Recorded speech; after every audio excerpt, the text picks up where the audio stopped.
Kat raced into the restaurant. The waitress waved at her and called out, "The others are already seated." She nodded and headed to the back room. "May I get a coffee?" she asked. The waitress, who they all knew as Hindi, nodded and smiled. Kat walked into the small room to see that indeed the other 6 women were here. She plunked her butt down in the closest empty chair and said, "Whew, didn't think I would make it." Faith chuckled. "What's this, like the first time we've all sat down together without the men?" "Hey, it's not that easy to do," Minx cried out. "With them all at home. But now that they're getting a couple jobs here and there, it should make it easier for us to meet without them catching on." "I still think they should set up their own company," Allison said. "It's in progress," Kat said. "At least in the thinking stage. Last I heard, they were considering a high-level umbrella company where they could fine-tune what they wanted to do. It's great to be individual contractors for the odd job for Levi, but to get the insurance and overhead costs covered, they really should have their own umbrella company set up," Faith added. "How do we feel about the men having a company?" Morning asked. "It's all good," Kat said.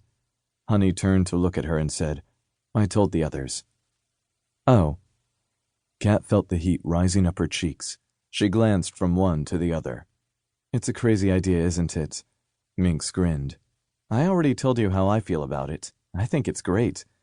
Allison chuckled. "It seems too soon to think about marriage, at least in my case. But if we want to have this all happen at once, it's probably an expedient way to do it." Faith nodded. "I like that, expedient. Have it all happen at once." "The thing is, there will have to be an awful lot of agreement between us all," Kat said. "Exactly." Honey brought out a pad of paper and a pen. "And some are big issues. We have to pick a day over the long Labor Day weekend, and we can't change it. It can't be changed because there will be way too much to set in motion. So it's people like Faith who will have the hardest time juggling that date, keeping it open." Faith frowned. "Why me?" "Because you fly on weekends and we were hoping to do it on a weekend, which frees both Kat and me. Morning is painting, so her schedule is a little more flexible. Minx, you start your new job soon, and it'll be a Monday to Friday job, right?" Minx nodded. "Yes, I'll be working at the Women's Crisis Center during the week. But could be on call for weekend emergencies, correct?" Kat asked. "Can you maybe avoid being on call for that weekend?" Minx shrugged. "I imagine I can. If it's my wedding, I should be able to," she joked. "I have time off coming," Faith said, "so I don't think that's an issue for me. I can just book the long weekend off." "Perfect." Faith leaned forward. "If we want to do honeymoons, I might be able to help with some flights." Kat sat back.